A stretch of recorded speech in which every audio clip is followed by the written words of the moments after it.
Well, hello there, ladies and gentlemen. Hello, hello, hello, and welcome to another episode. And it's our last episode of the year, not just the last episode of the season, but it is our last episode of the year. It's a Wrap with the Prophets. I'm Prophet Tanya, and I'm joined by my fabulous mom, Prophet Kay. And this is where this show is all about how we can share prophetic insights from a practical perspective for kingdom people. Kingdom people. Okay.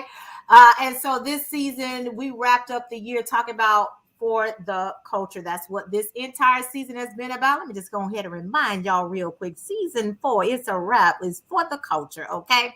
We had a great season. And so I just am amazed at how God just put this whole thing together. And it's just been one thing building after another. We started this whole thing off 4 seasons ago, Mom. Yes. Telling people what the prophetic is all about. We are not psychics. That was season 1. Go back and watch it. Check it out. Share, like it, share, tell folks about it.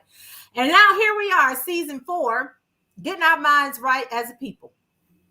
And so it's funny because Mom always talking about you're stretching me. I ain't stretching you. God stretching you because I ain't putting none of this together. I'm gonna tell you right now, I ain't putting none of it together. But it's beautiful to see how it's just one season after another has built, and we're just gotten stronger. And it just helps us get stronger, not only in the word, but know how to live every day with one another, right? And so here we are in our last episode of the season and year, and we're talking about the Black dollar. And, yes, we have talked so much about, unifying and unity and oneness. And it's really important that as we talk about for the culture, we're really and understanding, helping us as a people understand our place in society, but also, kingdom principles when it comes to how we leverage our Black dollar. You need to understand that Black people are Black people, we are a multi-billion-dollar industry. We have lots of buying power, but we don't properly leverage it. And so our goal today is to help you understand your buying power, but also apply kingdom principles to your money. And so you can stop getting wrapped up in what the world tell you to do with your money and how to do your money and so on and so forth and where to buy and all of this stuff. And when we talking about blackouts and boycotting this brand and that brand, be led by the Holy Spirit, number one. But we really want to talk about your Black dollar, because we truly have Black economic buying power. It is huge. You can go out there and do a search on Black economic buying power, and it is a verifiable fact. We genuinely have economic buying power. A lot of brands, and even government systems have figured out how to make money off of Black economic buying power. Yes. So that's my introduction. It's just that simple, and I'm gonna turn it over to Mom because I know she has some notes. She already talking. I could tell. I know your body language. She know our body language. Okay. I know the body language. You go on there. You go on there. You know my body language. She on that seat. She answered the seat, so I know. Yeah. But we do have buying power, and I think it was in the last episode that I may have said something else about us being tastemakers. And by tastemakers, that means we are in whatever we taste and we like, we become influencers. Okay. Right. And we are, it was in Nielsen. To understand just how important we are, we introduced this last week when we started talking about us being a commodity. Okay? Right. We are a commodity. Right. And when you understand that we are a commodity, then that means they're not only using our complexion, they're not even using the way we shape, they're using our money. And they're looking at our neighborhood, how to strategize to get our money. And so even in Nielsen's research, they show that Black consumers are tastemakers, that we influence mainstream consumers. Yeah, we talked about that last week. Absolutely. Yeah, we talked about that, right? When we begin to understand how, it may not look like it, but we do.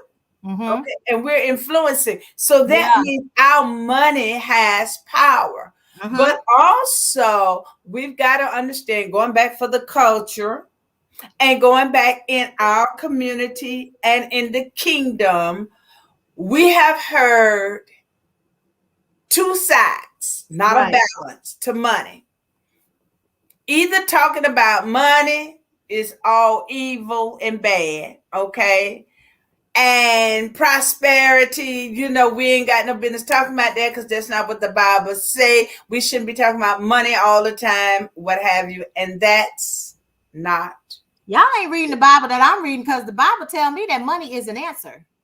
It is an answer. But also, I think we've also said how things can be exploited. Absolutely. Okay? And so when they got on, as they call it, the prosperity movement, okay, things got out of balance and people just thought, oh, y'all just want my money. Right. And it's according to how it's being presented. And what we want to talk about today is, and give you some statistics and give you some things to show you how powerful you are. And scripture also tells us to prosper. God wants us to prosper. From Old Testament to New, you will hear the Lord telling you about being wealthy, being prosperous. But what he does tell you is not to let money or wealth become your idol. That's right. It ain't supposed to be your God. Okay. It's not money is not the root of all evil. It's the love of money. That's two different things. Yes. And so Proverbs even tell us, Proverbs 3, 9-10, tells us to honor the Lord with your wealth. He says, honor the Lord with your wealth and with the first fruits of your produce. He says, then your barns will be filled with plenty and your vats will be bursting with wine. This isn't just talking about just not talking about tithes and offering. It's saying whatever you do to the glory of God. If you're wealthy, okay, share. That's right. Help somebody else out, okay? Don't exploit people, okay? And don't let money and your wealth become your God. Correct. It says honor the Lord with your wealth. That right there tells me he does not want me to be dirt poor. Uh-oh. Listen, here's the thing. I think that we got to go down this road real quick, because people have misconstrued the gospel when it talks about Jesus being poor, right? And people misunderstand that part because they take it too literally. But I learned this from you when you said, you did a teaching about this, and you said the moment Jesus left heaven, he was poor. Here's the thing. I've never, and this is real truth, I've never seen people fight over garments of somebody who was poor if those garments weren't worth something. Now let's really think about it. When Jesus died and them people was fighting over the fabric, they just wanted a piece of the fabric to sell. If you can't be poor, and you can't be poor by earthly standards.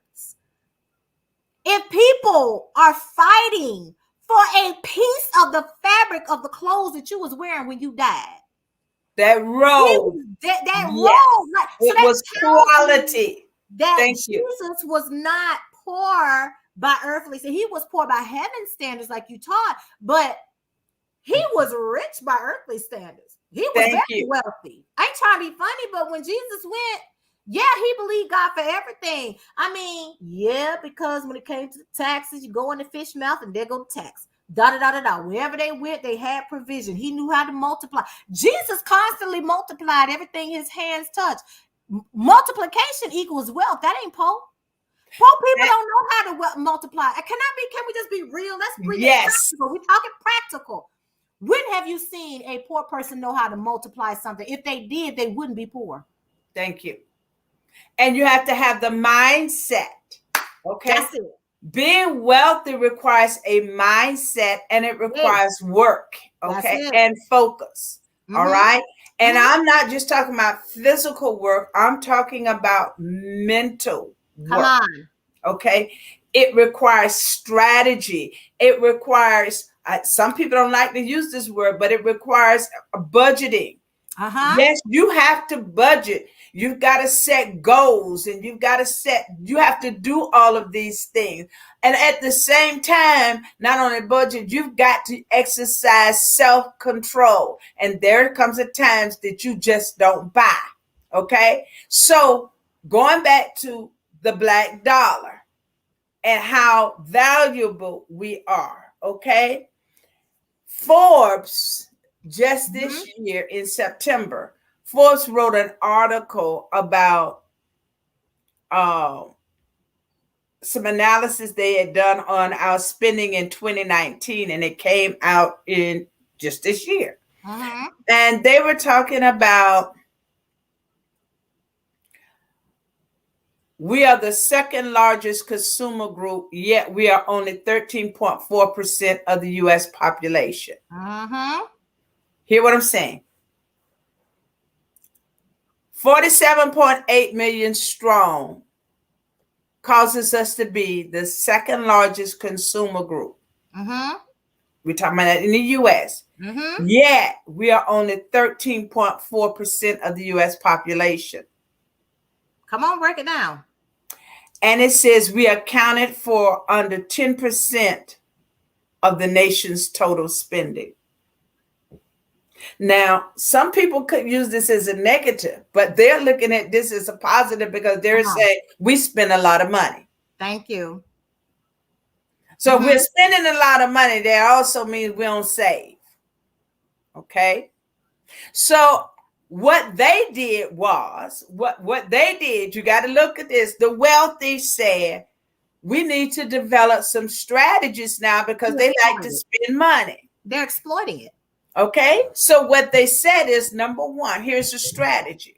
One strategy is we need to expand local access to goods and services for Black households.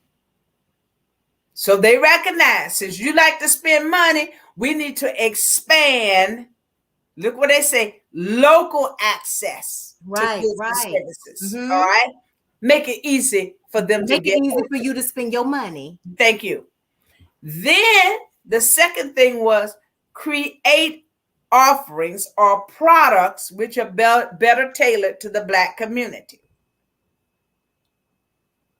Find out what we like, find out what we prefer, okay, and begin to create those products. Now, just basically what she just said is they learned how to create demand.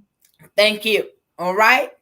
Now, if they are doing this, they're using this strategy rather than us sitting at home complaining and talking and murmuring, then we need to take these strategies ourselves. And I'm happy to see that some of our young entrepreneurs and others are getting out there and they're doing that. They're saying, what is it my brothers and sisters need? And we're making it available locally. Okay. That's a strategy. Now the mindset has to become, we got to buy from our own. Okay. We got to buy from our own and stop expecting our own to lower the value when you don't expect them to lower the value. That's it right there. Stop trying to haggle. You're going to pay makeup. You're going to spend $8, $10, $15 for L'Oreal. But when I produce a product, you want to pay me $5. No. You got to value your brothers and sisters and stop devaluing them. Yeah, because you'll pay Michael Kors full price. Thank you. You're not trying. And I don't even know him. Louis Vuitton. Thank you. You don't, those big fashion houses, you're not haggling down the price over there. You're not haggling down the price. So why are you talking now here on the flip side of that, I want to say you have to also create a value for those of you who are entrepreneurs and you're selling products and services. Make sure that the value and the quality is there, because I'm not spending $20 or $100 on anything and I got, the seams are coming off, the threads are coming off from the stitch or whatever the case may be. The value and the quality needs to be there. But now if you recognize that the quality and the product, the quality and the value is there, stop haggling prices from your people. Go on and pay full price, because that's how we come up as a people, and we can stop complaining about needing so much from people who don't care nothing about us. And you start complaining, we can really as a people etch out and get rid of all of the excuses and complaints that we have about our community and not having support from white people and from this group of people. And we can really have and dominate our own communities. Go get your nails done by a Black person. You complain about how you get treated in Asian nail salons, and you've seen some of the footage on social media. Well, if you're sick of it, find you a Black nail tech and go get your nails done there, and help that Black nail tech come up and get her own space. And at the same time, when we say honor the Lord with your wealth and with the first fruits, that also means quality. Yes. And it also means if you're going to do business. Now here's another thing. We've got to be business minded. You've got to be business minded and have a business atmosphere. Okay. So if I come to your salon and you tell me I got a 3 o'clock appointment, I don't want to be sitting up there at 5 o'clock. Right. So here now is what Proverbs talks about: without counsel, plans fail, but with many advisors, they succeed. Right. Take advantage of those things that are in the world that help businesses. Yeah, Small business administration. We talked about in one of my podcasts. Yep. Small business administration. Go there and learn how to set up your business. IRS has some, people don't like it, but if you're in business, IRS has some free things on their website that tells you how to do your business. Okay. So and provide customer service. Because I'm gonna tell you right now, I don't beg nobody to take my money. Thank you. I don't care if you Black, white, got 4 shades on midnight, purple, green, Asian, Pan-African, Trinidadian. I don't care who you are. I don't beg nobody to take my money. If I don't like how I'm treated, like my sister said, when I don't like how I'm treated when I walk in the door, I do not beg people to take my money. Because to me, if you mistreat me and don't give me good service and don't walk in the door and I persist to buy from you, I feel like I'm begging you to take my money. And that's not what we're going to do here. The other thing is, my money is a seed. And when I go shopping and I purchase anything, if I purchase from a location that mistreats me, I'm sowing into that mistreatment. So now that's a harvest I don't want to come to pass, not even for me or the next person walking in the door. So guess what? My money is a seed. I had this conversation with somebody before, and it was like, well, is that godly? Because we were talking about, some things that were going on in a business that was publicizing someone that I didn't agree with in politics, right? And they said, well, how is that godly? And I said, my money is a seed. And I said, if I patronize a business that I knowingly supports someone who stokes violence, whose values conflict with mine, why would I sow willfully into that? It's different if I didn't know. Because if you don't know what you're sowing into. Thank you. That soil revealed itself to me. So since that soil revealed itself to me, I ain't sowing into that. I'm gonna take my money elsewhere and sow into ground where I do want to see a harvest. So I would rather sow into a business that's sowing love. I went to eat at a place this past weekend I went up to Boynton Beach. And I found this local mom and pop place. It was so good. Got to take you there when you come on. And what was so beautiful about it, real small hole in the wall, beautiful, quiet atmosphere, all of that. A homeless guy came. He won't bothering nobody, nothing. They brought him a full carry-out plate. And I mean an entire breakfast and utensils. And the woman came out, she said, the chef made you breakfast. She said, this eggs, it's bacon, it's everything in here that you need for a full breakfast. And here's some utensils. Have a great day. That warmed my heart. That made me give a higher tip. Why? Because that's humanity. Humanity is, I want to sow into that. I want this business to keep going. They're showing compassion. Showing compassion. That's community. I want to sow into that. So on top of my breakfast bill, which was nothing, my thing was I want to sow into the love that you just showed this person, because they don't have to do that. Businesses, some of them don't even do that no more. But they did it. They didn't just shoo him off the bottom because he won't bother nobody. They didn't just shoo him off and say go away like he was a bother. They brought the man a full breakfast plate. And if I looked at the size of the plate that I had that I paid for, I know that carry-out plate was full. But that's just an example, one example of a local business. And that's why I said there are people who do analysis and research and surveys. Okay. Correct. And they take this and they use it for branding, for marketing, okay, to be innovative. And we as a people, instead of sitting back complaining, we need to take this analysis and not use it just to murmur and complain and to see how the government is doing it or overtaking us and to wallow.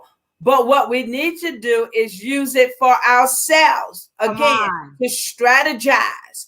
To look at what are the offerings that we can offer. What are some things that we would like to have in the Black community that we as a Black people are not offering, but we're relying on someone else. Again, here's another report, the McKinsey report. That's a predominantly Black organization. The McKinsey Global Institute.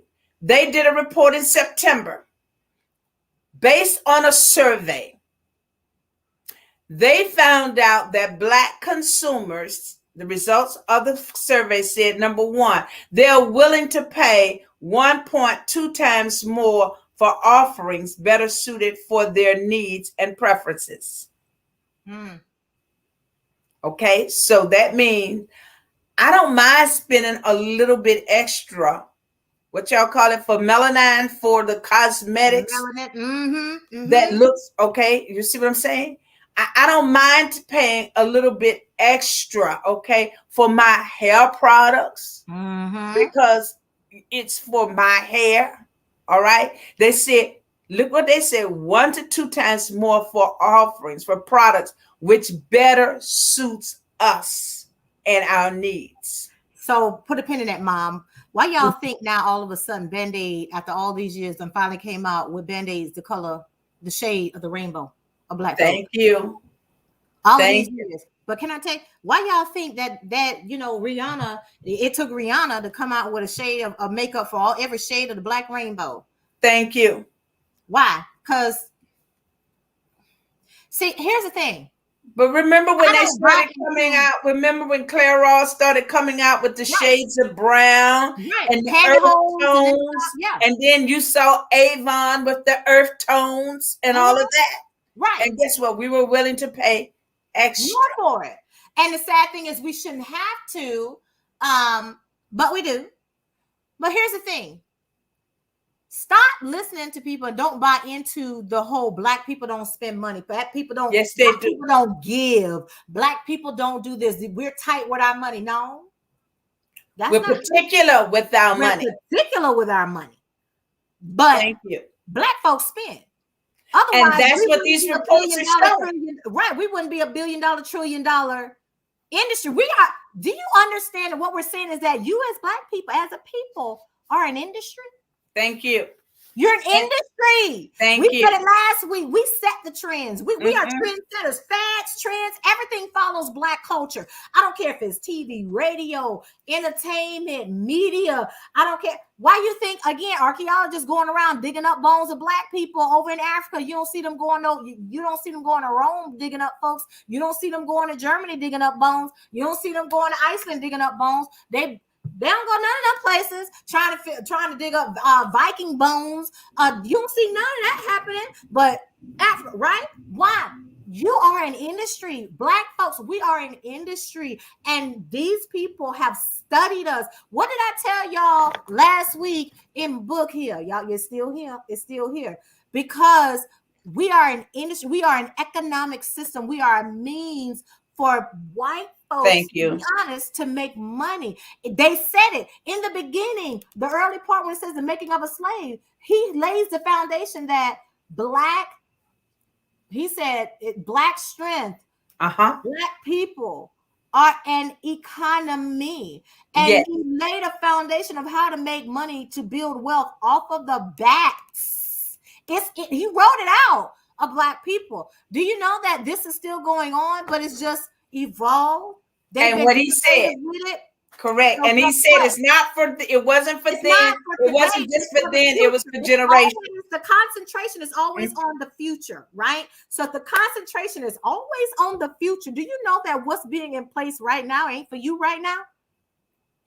And here's another They thing. buying for Black dollars down the road. Yes. And to talk about, and we're, so listen, kingdom people, okay?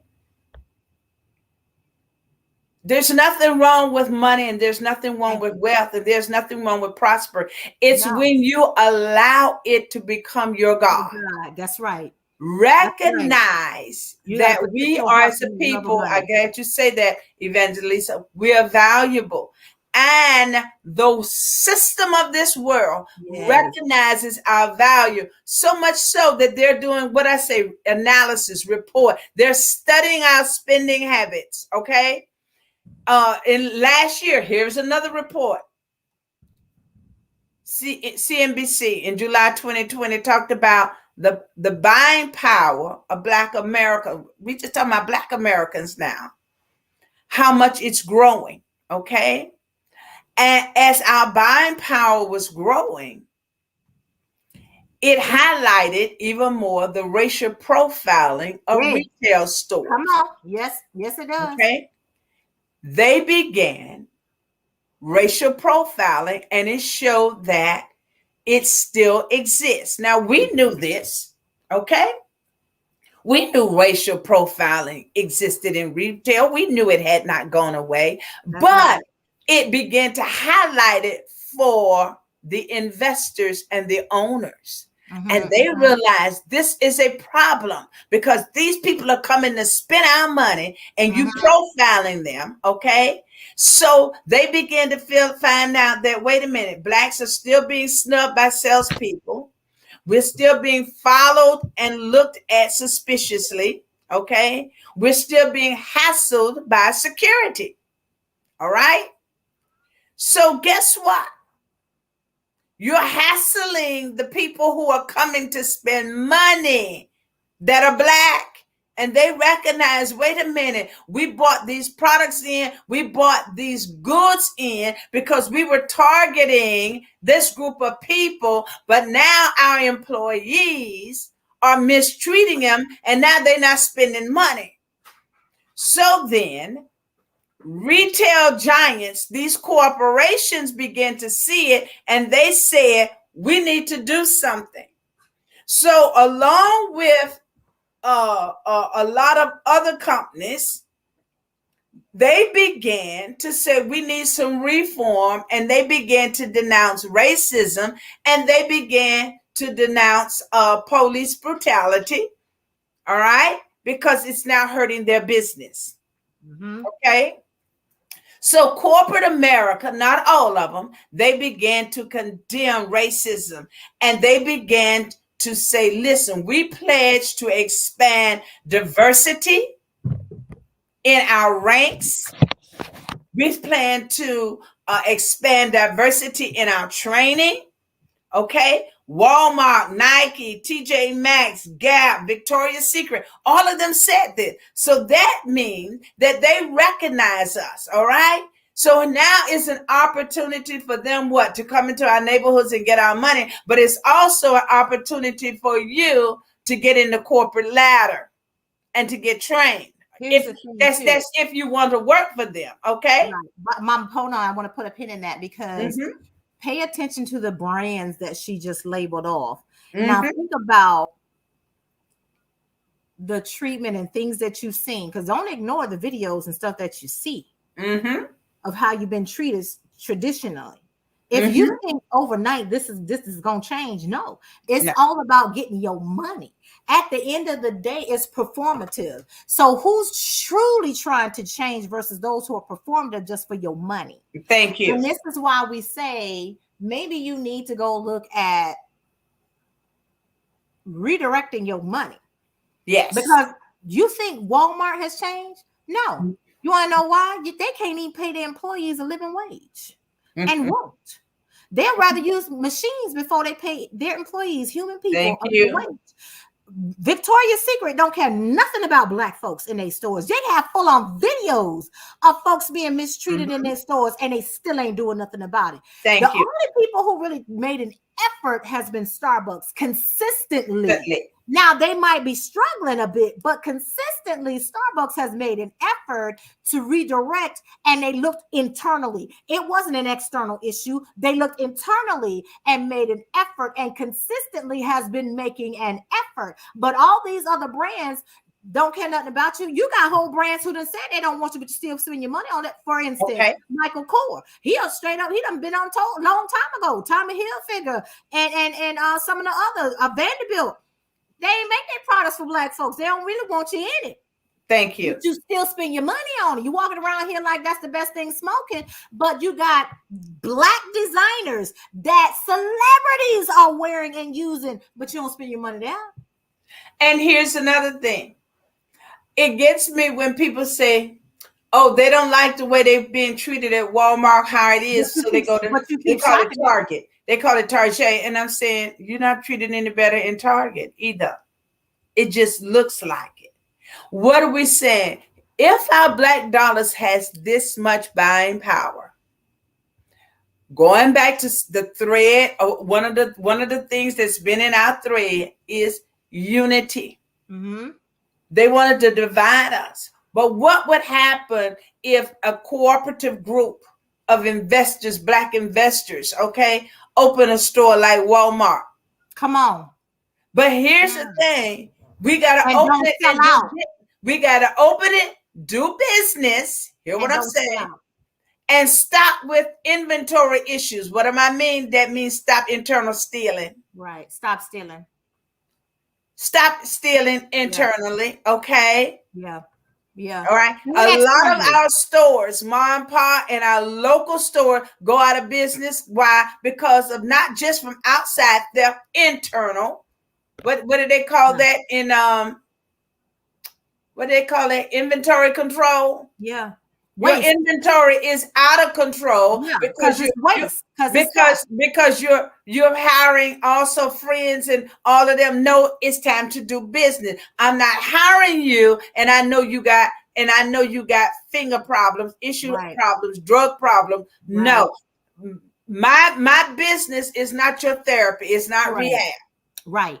Okay. We have to learn to build trust within our community and value. And again, what did I say earlier? Building value in what we're selling. And that goes to taking pride in what you're doing as kingdom people. And I'm going to talk to you as kingdom business people. Okay. Let me tell you something. You're supposed to do everything as unto the Lord. Where is your excellence and love of God in your business? Where is your integrity and honor? Yes. What is that? Because if you're not giving your all in your business, all of that shouting and stuff you do on Sunday is performative. Thank you. Because everything you're supposed to do it as unto the Lord. Every day. Every day. Not just on Sunday morning, go to meeting. Not just on midweek service, go to meeting. day. So where is the reflection of Christ? The love of God is supposed to be infused in everything that you do in your business. So it's supposed to be. So you ain't got to have Christianese nowhere in your business, but if people come into contact in you and you are honoring God in your business, in every layer of your business, there's integrity, kingdom principles, and you're treating people right, internally and externally. I'm talking about your vendors, your employees, and your customers, everybody. Then guess what? Word of mouth comes. God puts your name in the wind, and people are coming to patronize your business. But if you're not honoring God in your business by putting your best foot forward every day, you ain't gonna be roses every day. That's not realistic. Some days you wake up on the wrong side of the bed. Check yourself, and that's when you don't need to be on the floor. You be in the back, do some paperwork, and put your bubbly people out front. Thank you. But you have to know that as kingdom people, if you got a business, ask yourself how you honor God in your business every day. Because I should be able to walk into a place and nobody should have to tell me that it's a kingdom business. I should feel kingdom. I should feel excellence. I should see it. It should permeate, because we serve a God of excellence. When God created man, he created excellence. When he created the universe and the heavens, he created excellence. Look at everything around you. God is amazing. So I may not experience amazing when I walk in, but I should see a level of excellence. I should see a standard. Because God ain't nothing but a standard. Everywhere, all up and through the Bible, he's a standard. Well, and also we're saying how our dollar, what we're saying, we got black power, we got black dollar power. All right, it's there. Right. Now, not only is it documented that it's there, not only is it documented that we buy, okay, but again, we're talking to kingdom people, and let's look at not only the scriptures, but let's look at our Jewish brothers and sisters. Okay, you gotta look at them. Okay, one thing throughout their business, they were told to have just scales. In other words, don't have two sets of scales. Right. Why? Because the Lord does not like dishonest scales. It says in I'm going to look at this in the New International Version. I like the way they put it. It says the Lord detests dishonest scales, but accurate weights find favor for him. That means that you're consistent in your pricing with everybody. You don't have one price for one group of people and another price for another. But that also means that your employees, if you're selling something for $9, then employee, when your family friends come in, you don't sell the product for $7. Come on. You don't have the right to give them that discount. Right. It's not on sale. Okay. So you've created a false balance, and God does not like that. And then some businesses are wondering why we're struggling. We're doing everything what God said. Take a look at who your employees again.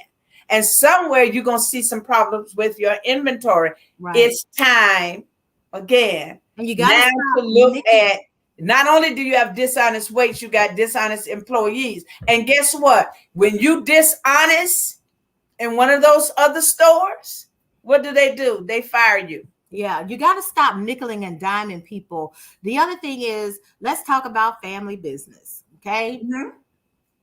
Because this is another thing that it can get messy, but it's still business.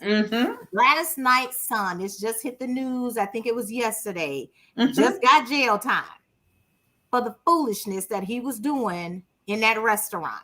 Mismanaging the funds and all that other kind of stuff that came out a couple years ago. And she fired her own son. She was like, oh no.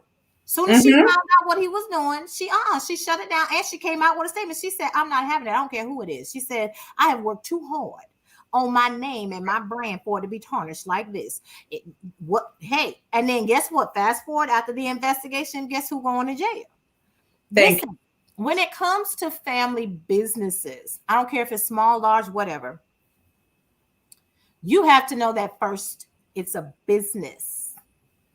It ain't family over business, because you're not going to be in business long. Okay.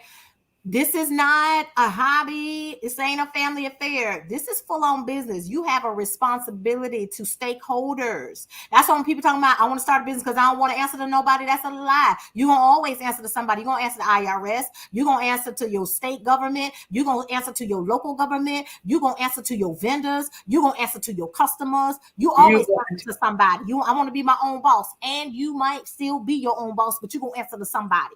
And when you go into business with family, friends, whomever, understand that it's business first. And you need to think about these people that you're employing in your business. That's family. Are they business minded? You might want to give everybody a chance, but some people you can't give a chance. Go and sit down somewhere, because your business, again, like Mama said, your business ain't a rehab center. Unless you are actually in the business of rehab. But every day, if you're selling a product, that's not rehab.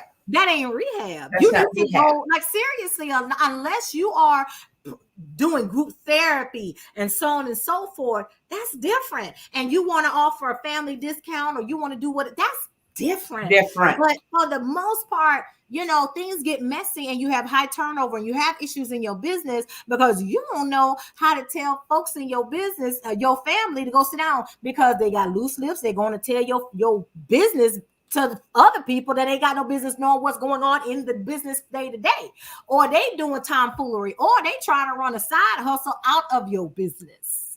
But you have to know, because then you gonna mess around and find out, and somebody's showing up with a warrant or some other stuff to investigate and come and do some check in your business, and you trying to figure out what's going on because somebody doing something illegal out your business you don't even know, because you're trying to give family a chance. You have to be careful of stuff. If God don't tell you to go into business with your family, and this is being serious, then you don't go into business with your family, because God knows best. God know. See, the Bible says man looks at the outer, but God looks at the heart, the inward. He know the intentions of that person more than you. And if you go against that, what you telling God is, I know more than you know. No, you don't. Well, God has, again, that's why God has set up, and he tells us to get counsel. Right. Sound counsel. In the multitude of counsels, there's wisdom. Yes. And so when we, as a people, again, we're talking about our dollar and our buying power, right? And how it's seen and how it's being used and actually controlled. And we laugh about, this dollar that went all around our community, but a $50 bill doesn't go all around our community. Well, it's not funny. Why isn't the $50 going around our community? So then you got to ask yourself, what businesses do we have in our community where that $50 will be used and spent? Right. Okay. So it's not a laughing matter. It's really serious. Here's another thing. The University of Georgia, I may have hit on this last week. At the University of Georgia, they've got a school or area called the Selig, SELIG Center for Economic Growth. Yeah, you mentioned it. Okay. And they have been chartering the growth of Hispanic, African American, Asian American since 1990. We've been on the radar even before then, but they have been chartering our economic growth, our buying power since 1990. They've been studying it. They've been analyzing it. Okay. This is what they said. They said the buying power is up from 458 billion in 1990. Y'all heard me? 458 billion in 1990 to 3 trillion in 2020 amongst Hispanic, African, and Asian Americans. That's a lot of buying. That's a lot of spending. That's a lot of growth. Okay? That's insane. That's insane. Now, when they actually looked at each of the minorities' growth, okay, from 1990 to 2020, guess who was on top? Not us. Actually, Asian American growth, 111%. That doesn't surprise me, considering that Hispanic, right, Hispanic, 87%. Native Americans are even high, 67%. Well, when you ain't got no money to spend, you ain't buying nothing no way. And African Americans, 61%. But yet, so what did you say about the Asian, about the nail shop?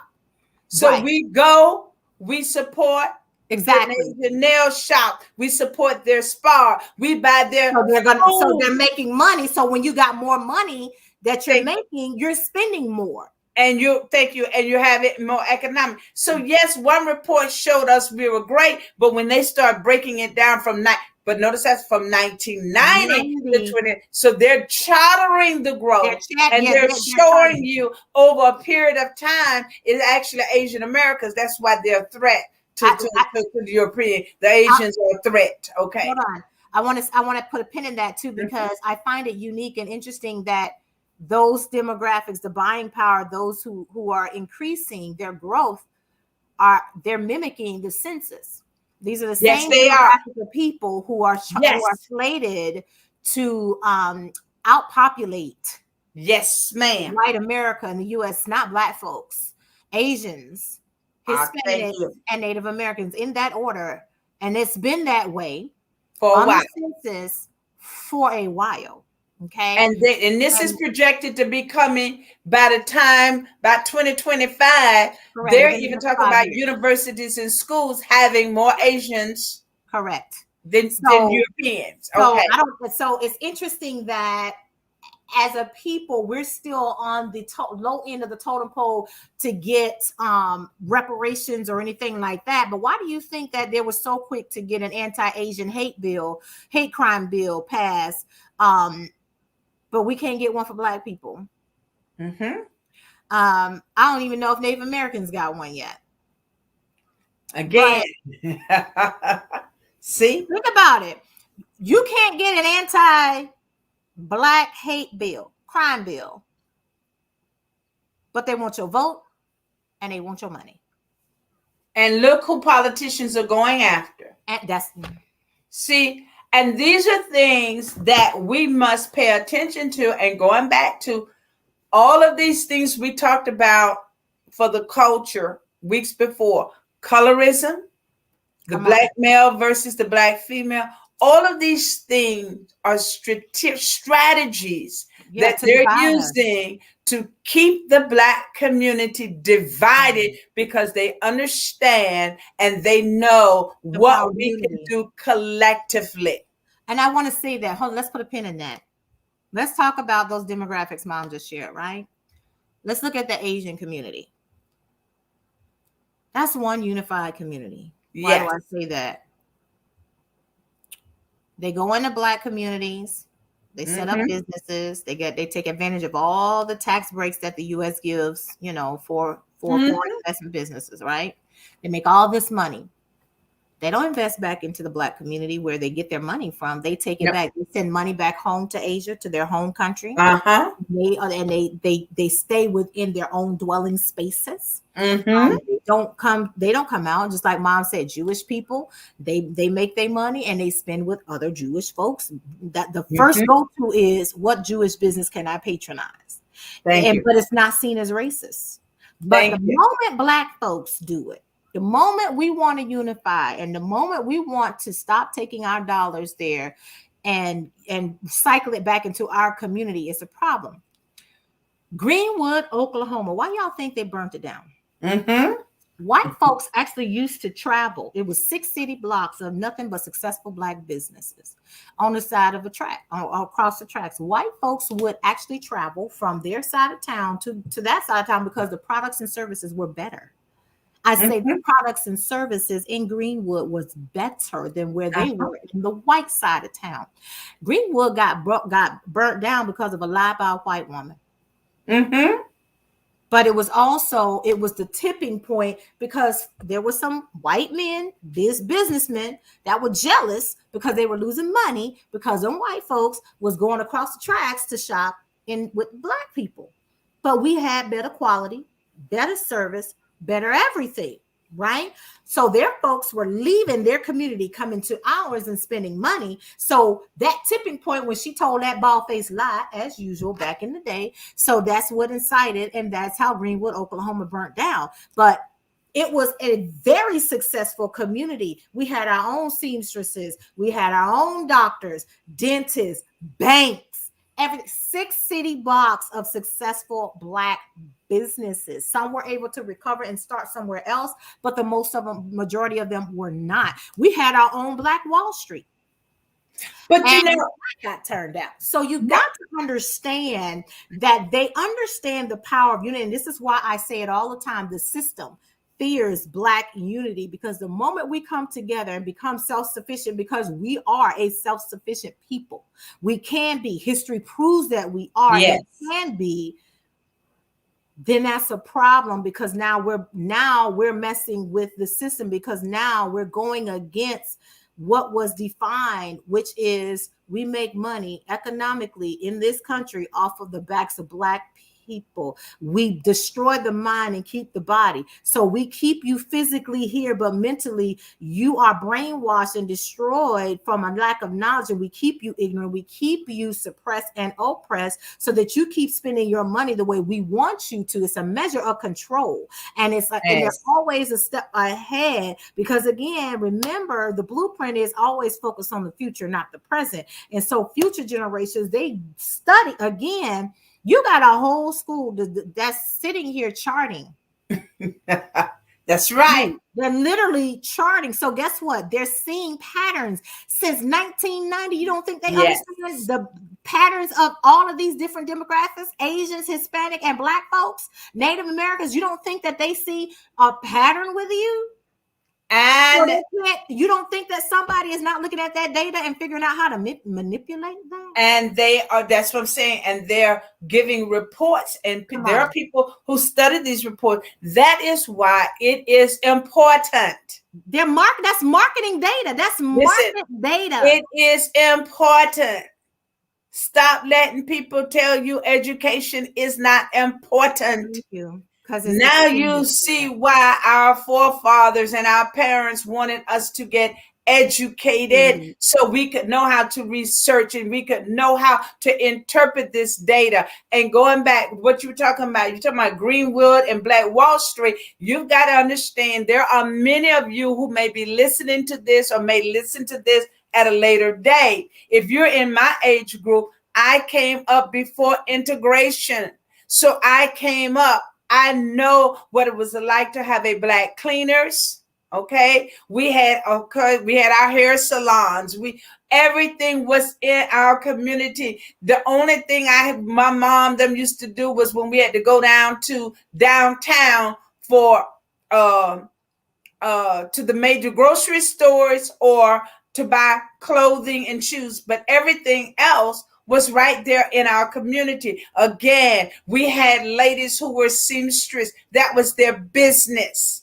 So you wanted something made, and people were laugh talking about homemade. It wasn't ashamed to be homemade because it was made by this lady. She can design this. She made hats. They did this. All right. Then we became so sophisticated. We didn't want, quote, things homemade. Well, guess what? What do you think everything that Gloria Vanderbilt and all of those names, somebody is making them and they say it's a designer. Either way, it's a piece of fabric and it has to go through a sewing machine. You see how the warped mind is? Guess Here's what? the thing too. When you look at all of these things, and I see this couple that bought all of this land in Georgia to rebuild a community for Black people, and I see people stockpiling guns and all this stuff, and I'm like, that's all well and good, but everybody can't shoot out. So Thank at you. some point after the shootout, who gonna cook? Who gonna hunt for the food? Who gonna mow the grass? Who gonna sew clothes? Thank you. Who gonna build houses? Who gonna repair cars and build cars? And Who's going to make the desk and the chairs? who gonna do the furniture? Who gonna make mattresses? Who gonna do because so it can't all be one thing, right? We need somebody that everybody got to have a different skill to be able to bring to the table, right? And so I think that as we start looking at our Black dollar and our Black buying power, we really got to think.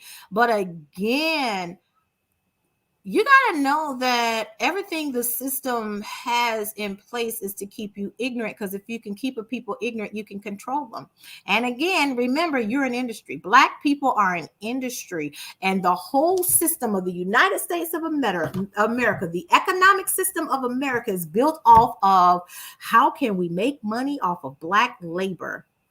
Thank you. And so what would happen if we take that and use the scripture which says God has given us the power to do well, to get wealth.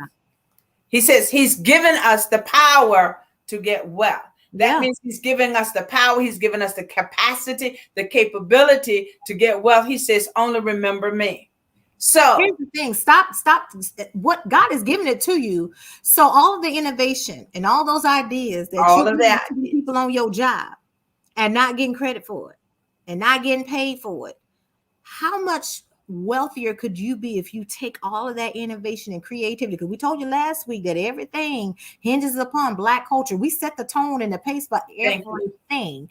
So if you took all of that and said, God, how do I monetize this for me and create wealth for me so that I can leave an inheritance for my children and my children's children and my children's children's children? Because the Bible says a good man leaves an inheritance for his children.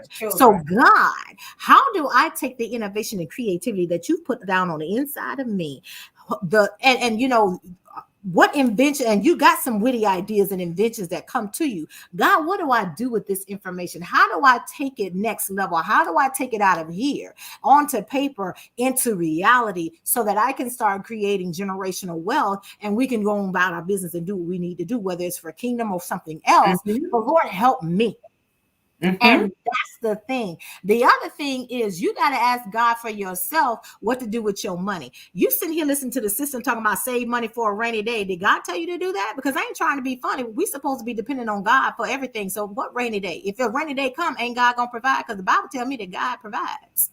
But even with that, if you look at you're supposed to store away, but there are scriptures that does tell us to save. Right. So, but some of y'all hoarding. But again, that's about bringing balance. Okay. So when you don't save, all right, yes, I trust God. But the Lord also talks about saving. There are scripture that tells us about how to put things away. Okay. Yeah. But here again, this is the world system. The world system ain't God's system. Yes. Okay. Again, balance. Balance. All right. So now, but even at that, I know. Now let's again, our Black dollar, our consumer. I got a house. I own a house. I know I own this house. I know what the mortgage payment is. Okay. So it would behoove me to realize that if times get hard, if one of us get laid off or the other, if I'm by myself, I got to have something stored up in case I get laid off. All right. So it makes sense for me to have some savings because if I lose my job, I got to continue to pay my mortgage. Right. Again, we said at the very beginning, we talked about our dollar, our consuming, honor the Lord with your wealth and with your first fruits. So you do your tithes, you do your offering, you seek the Lord about how to use your money and self-control. So I didn't have self-control at one time. So I know what it's like to have credit cards up to the behoovies. Okay. Right. That was not wisdom. I was out there and I was not using wisdom. Right. Now the wisdom of God has shown me why not to use these credit cards and pay as you go and save some money up. Okay. Right. But again, all of these things, what we're talking about, requires us to use the wisdom of God. The wisdom of God is also discreet. Okay. And the wisdom of God gives longevity, not only in life, but it will give you longevity in business. Right. Okay. And if you're working for someone and God is giving you ideas, all right, then begin to develop those ideas while you're working. I've seen some people who had full employment, but they worked another business, okay, and began to develop their business, okay, until they were able to quit their job and then go full-time into their business. Strategies. Right. All right. And also looking at what does the community need. Now, I'm going to say this before we go, and I know it's going to make some of y'all believers mad. Believers, you do know that everybody does not believe in the Lord Jesus Christ. You do know that all consumers are not Christians. Okay? You do know that there are believers and unbelievers who drink wine. I'm just finna go here. Why am I saying that? If you got a vineyard or you got some land and the Lord told you to plant some grapes and create a winery, but somebody told you, oh, that's going to go against the word. The Bible says, no, a little wine is good for the stomach. But here again, you're going overboard because those grapes are good for something other than wine. Right. If you go to wineries, you'll find out that they make vinegars, they make oil, they make a whole lot of things. Right. Because all, Jesus can't even contradict himself. If it was bad, Jesus want to turn water into wine. Make it make sense. Well, they said that was a different kind of wine, but again, it was a wine to satisfy the people at the wedding. Either way, he satisfied a request for his mother to provide for people at the, hear what I said, wedding. It was a provision. He fulfilled a need. Oh, that's all I'm going to say. I said you can argue. He fulfilled basically need. What she's saying is some of y'all missing your money because you're too busy trying to be holy. You're too busy being religious. And religion gonna keep you poor. Okay. And so we've given you a lot of information out there, and we're saying go out there, Bing it, Google it, whatever you want to call it, and look at some things. And for those of you who are already in business, look at some other ways and look at some things that look out there and what is a need. Do some surveys if necessary, but look at where you are and what's needed in your community and what's missing. And be that person that provides that missing product. There you go. Okay. And then for those of us who spend money, support your Black businesses. Please and thank you. Please and thank you. Support and stop looking for something for nothing. If you're willing to pay, okay, let's hear this. If you're willing to pay $400 or $300 for a Coach or Michael Kors bag, be quiet and go and pay that $100, $125 for that pocketbook in that shop. If you're willing to go to the Dominicans and pay $300 to get your hair done, hush your mouth and go give that sister that $75 or $100 to get your hair done. God bless you. We'll see y'all in 2022. Go and back and watch smile Yeah, go back and watch previous seasons and get caught up and stuff. We'll see y'all in 2022. We love you. Love you.